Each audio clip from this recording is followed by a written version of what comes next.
Mesdames et messieurs, bonjour et bienvenue à cette grande édition de la télévision rwandaise. Et tout de suite, voici les grands titres. Ouverture à Kigali ce mercredi de la 5e édition de la conférence internationale sur la conservation de la biodiversité en Afrique. L'enquête que le réseau de recherche sur les politiques économiques au Rwanda révèle que 50,4% de 2039 personnes en situation de handicap interrogées n'ont pas accès au crédit bancaire. Et à l'international, quelques heures après l'annonce de la victoire du président sortant à l'élection présidentielle, des militaires ont annoncé mettre fin au régime en place au Gabon. Ali Bongo Ondimba est en résidence surveillée alors qu'un de ses fils aurait été arrêté. Nous allons y revenir.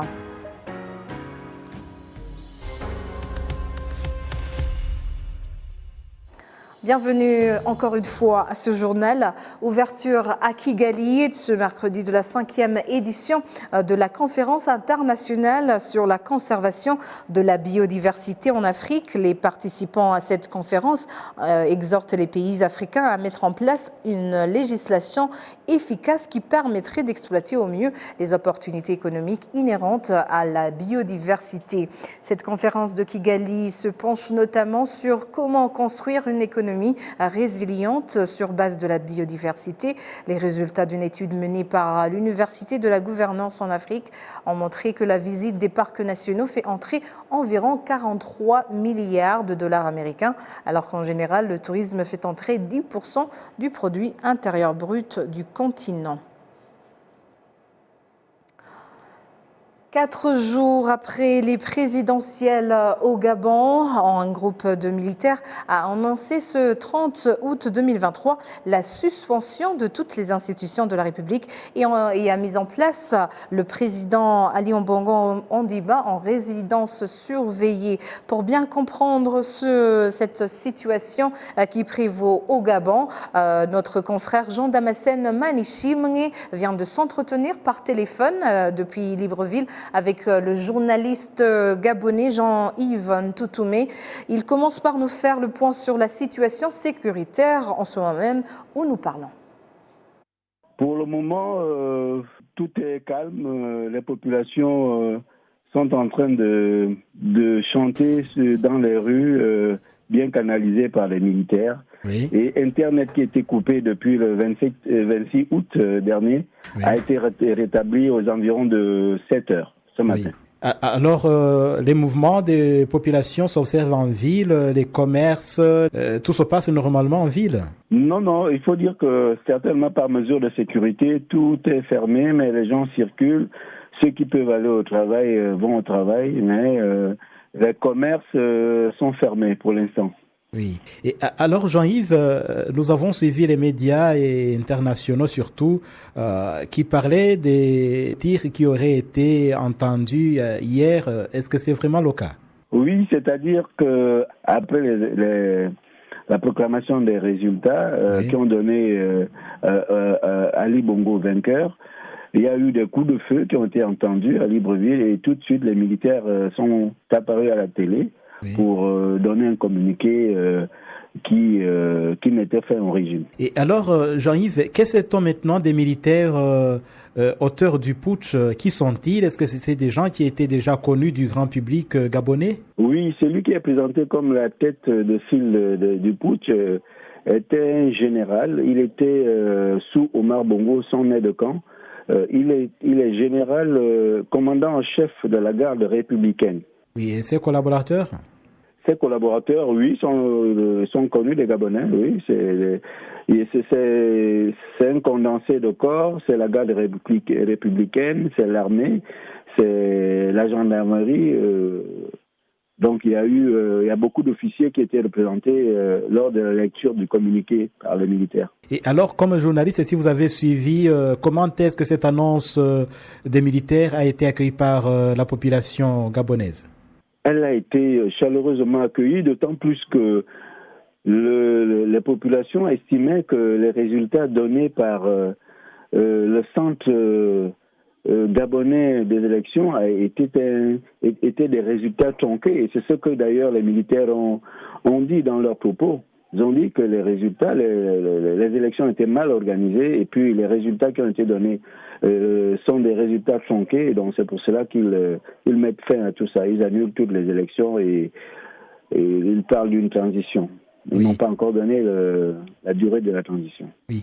Et est-ce qu'à l'heure où nous parlons, y aurait-il une quelconque réaction de la part de l'opposition gabonaise? Pour l'instant, il n'y a pas encore de réaction du côté de l'opposition, même ni du parti du pouvoir, si on peut le dire, est-ce qu'il est même encore au pouvoir.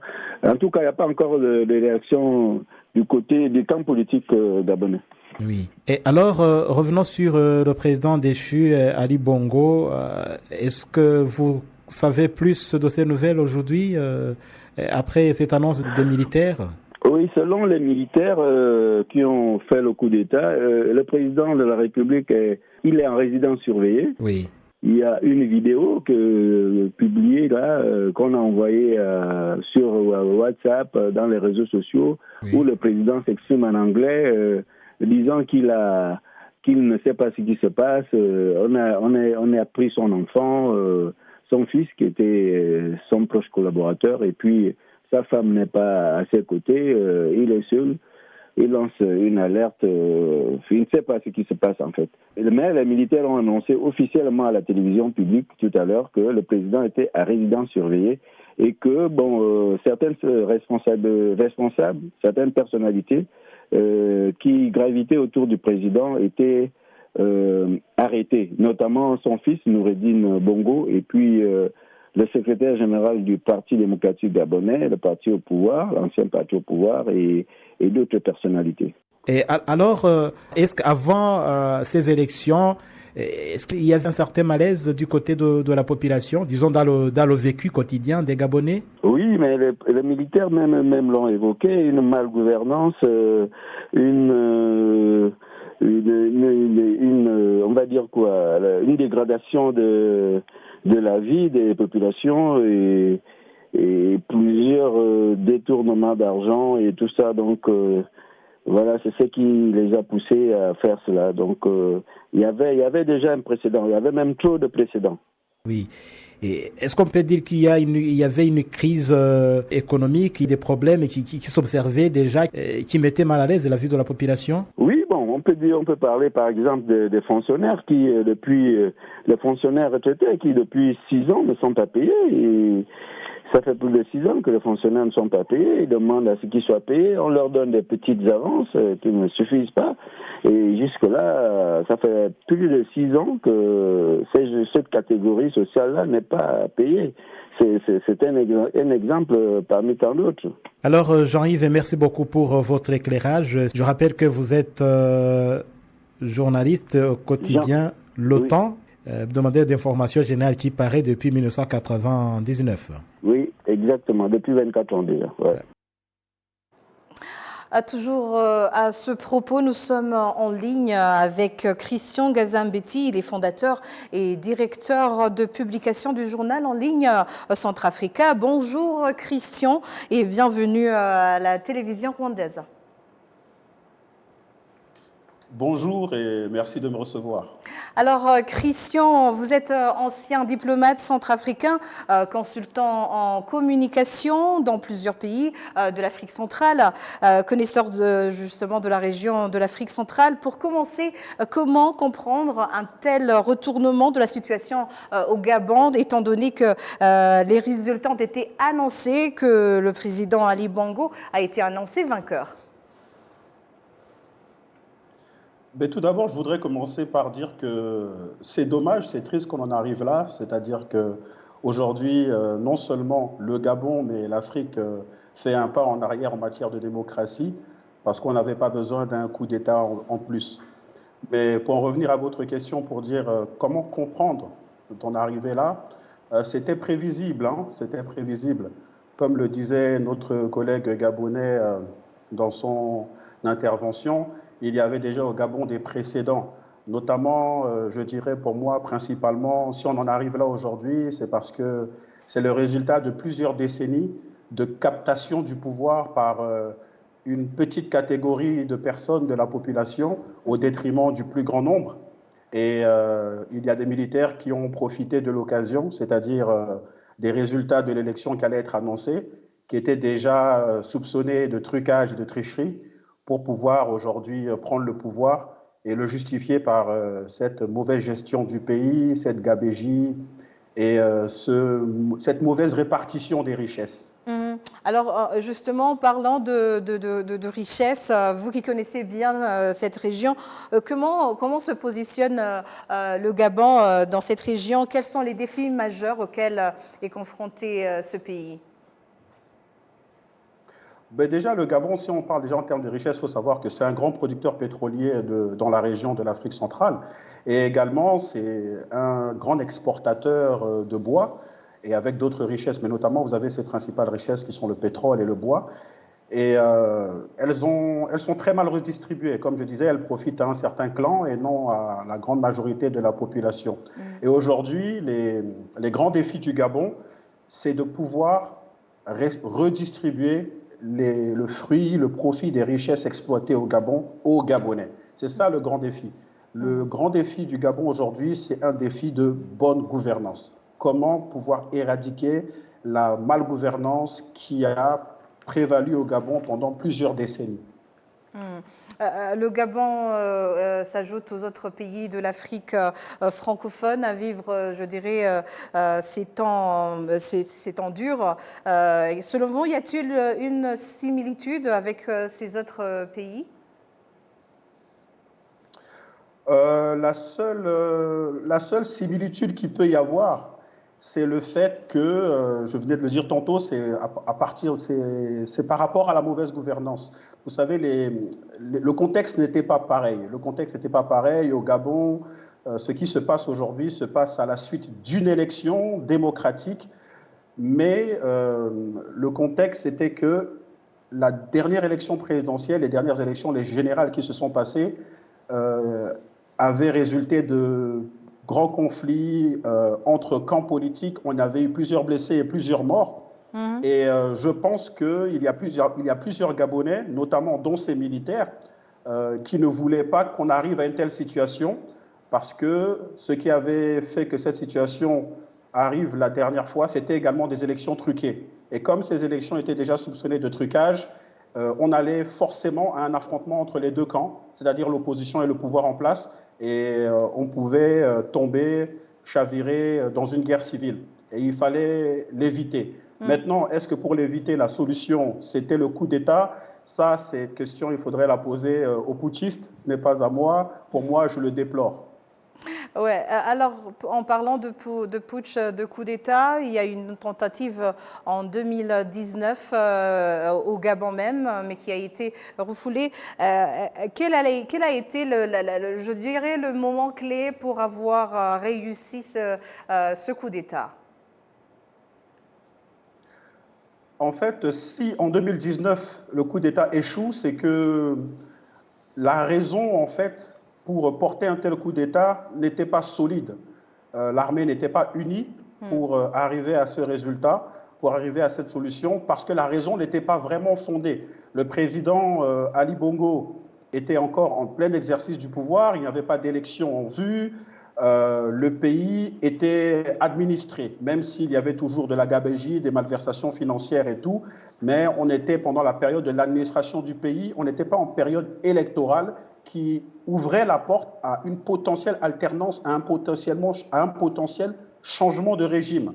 Et je dirais que l'opportunité sur laquelle les putschistes ont sauté, c'est cette opportunité d'alternance qui, selon eux, et selon plusieurs observateurs locaux, a été, on va dire, biaisée. La victoire allait être volée. D'ailleurs, ils l'ont annoncé lors de leur communiqué à la télévision gabonaise en disant que cette élection a été truquée, les résultats n'émanent pas du peuple. Et vu cela, au regard de cela, ben, ils annulent tout. Donc, en fait, ils ont profité de ce moment d'alternance. Et là, une grande partie de la population, notamment, va se rallier, et c'est déjà même rallié, parce que tout le monde espérait, quand je dis tout le monde, une grande majorité espérait une certaine alternance, voire dire que la vérité des urnes soit publiée, ce qui n'était visiblement pas le cas, d'où ce putsch. Alors, dans ces pays de l'Ouest, avec le dernier en date, c'est le Niger, nous assistons, je dirais, à un sentiment anti-français qui se généralise. Peut-on s'attendre à la même chose avec le Gabon? Je ne dirais pas, pour ma part, qu'il y a un sentiment anti-français qui se généralise. Vous savez, il y a beaucoup de manipulations suite à des putschs. Il y a beaucoup de manipulations au niveau de la population afin de montrer à la communauté internationale que les populations locales, les autochtones, soutiennent le putsch. Donc, on brandit certains drapeaux, on scande certains idéaux, mais je ne pense pas que ce soit le sentiment de la grande majorité de ces populations. Je dirais beaucoup plus qu'il y a un rejet de la politique africaine de la France dans ces pays, là où on a une partie de la population qui semble être, on va dire, anti-française, mais ce qui n'est pas le cas. C'est beaucoup plus un rejet de la diplomatie française en Afrique, de la politique française en Afrique, voyons voir même de la politique de l'Occident. Maintenant, au Gabon, est-ce que on peut voir un tel ressentiment surgir? Je doute que cela ne se fasse voir parce que le Gabon et la République française, la République du Gabon et la France sont extrêmement liés depuis très fort longtemps. La France a de grands intérêts au Gabon et ils ont une relation notamment économique assez considérable. Je ne pense pas que nous allons assister dans les prochaines semaines à des manifestations à caractère anti-français, à des manifestations avec des drapeaux russes qui appelleraient la Russie à l'aide. Non, je ne pense pas, parce que déjà, on a vu que lors de ce putsch qui vient d'arriver, les différentes scènes de liesse de la population gabonaise, on n'a pas vu des drapeaux de pays occidentaux être arborés, on n'a pas entendu des slogans anti-Occident, anti-français être scandés. Je ne pense pas qu'on va y assister dans les prochaines semaines. Alors, Christian Gazambetti, je rappelle que vous êtes fondateur et directeur de publication du journal en ligne Centrafrica. Merci pour cet éclairage. C'est moi qui vous remercie. L'enquête que le réseau de recherche sur les politiques économiques au Rwanda a révélé que 50,4% de 2039 personnes en situation de handicap interrogées n'ont pas accès au crédit bancaire. Les détails avec Kassim Youssouf. Avec déficience de la vue, à l'instar de Charles Birekeraho et Gaudence Mushimimana, indiquent ne pas avoir accès à des services de qualité de la part des institutions financières qui, en outre, affichent de l'inquiétude vis-à-vis d'eux. ziriya mpapuro buzuza twibaza impamvu buriya batabishyira mu buryo bw'ikoranabuhanga kuko On se demande pourquoi ils n'adoptent pas le système numérique pour les formulaires qu'ils nous demandent de remplir. Qu'on utilise un téléphone ou un ordinateur portable, ce serait plus facile au lieu de devoir demander à quelqu'un de remplir les formulaires à votre place. Cela résoudrait beaucoup de problèmes car parfois les prestataires de services sont occupés et ne peuvent pas vraiment vous accorder l'attention nécessaire. Il serait donc mieux d'adopter le système numérique. Normalement, lorsqu'on parle des personnes en situation de handicap, cela ne veut pas dire qu'elles sont à 100% impuissantes, de la même façon que celles qui sont sans handicap n'utilisent pas leur argent de la même manière. Toujours est-il que la perception que les gens ont des personnes en situation de handicap constitue le principal problème. Ces personnes doivent être traitées équitablement et leur apporter l'aide dont elles ont besoin parce que l'inclusion financière est très importante et le fait qu'elles aient pris l'initiative d'acquérir ces services est une raison de plus pour qu'elles puissent être soutenues. Les résultats de l'enquête que le réseau de recherche sur les politiques économiques au Rwanda a publié révèlent que c'est 49,6% des 2039 personnes vivant avec un handicap interrogées qui ont accès au crédit bancaire. Notre première recommandation aux institutions financières est de mettre en place un système de facilitation aux personnes en situation de handicap pour qu'elles aient accès aux services financiers. Par exemple, s'il y a des formulaires à remplir pour la demande de prêt, qu'il y ait des services spécialisés pour les personnes en situation de handicap. Nous avons une recommandation selon laquelle les banques et même la BNR qui les représente puissent y fournir des efforts. La deuxième chose, c'est le plaidoyer et sensibiliser davantage les gens pour qu'ils aient confiance en eux et comprendre que les personnes en situation de handicap peuvent faire du business et qu'elles peuvent rembourser.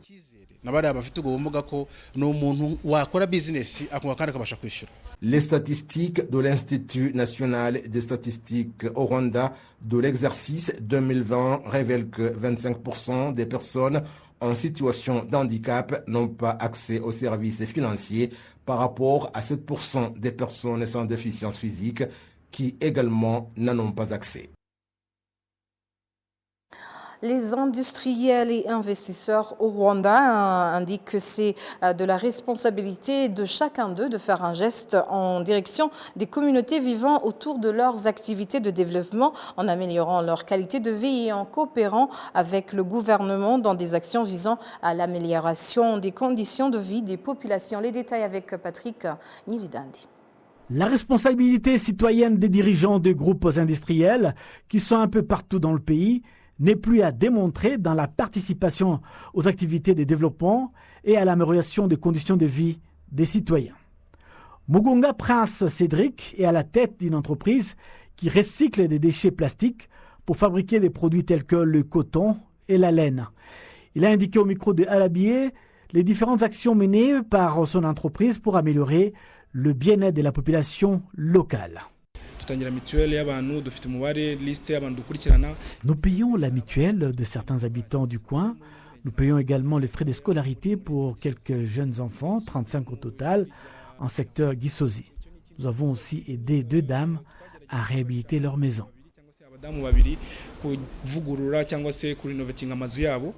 L'une des bénéficiaires, Moulekatete Jeanne d'Arc, qui vit autour de l'entreprise Weekend Recycle, déclare que sa maison a été réhabilitée par cette entreprise. Ma maison devrait être réhabilitée avant le Covid, mais malheureusement cela n'a pas été fait. Et grâce à cette entreprise Weekend Recycle, la maison a été réhabilitée. Félix Sambigaga, qui dirige United Gin, affirme qu'il est de la responsabilité des capitaines d'industrie d'accompagner les efforts du gouvernement en faveur du développement et du bien-être des personnes vivant à proximité de ces entreprises. Nous pouvons dire que c'est comme une chaîne. Lorsqu'on fait une action de ce genre, nous avons des retombées et un retour. Cela sert au développement du pays. Le secrétaire exécutif en intérim du secteur Gisozi, en district de Gasabo, s'est félicité de l'excellence de la coopération entre les investisseurs et les autorités locales dans le but d'accélérer le développement et le bien-être des populations. Nous travaillons en bonne intelligence. Par exemple, dans le social, les entreprises locales ont contribué à hauteur de 8 millions pour la mutuelle de santé. Et puis, une route asphaltée sera construite grâce à la collaboration entre une entreprise et la population locale.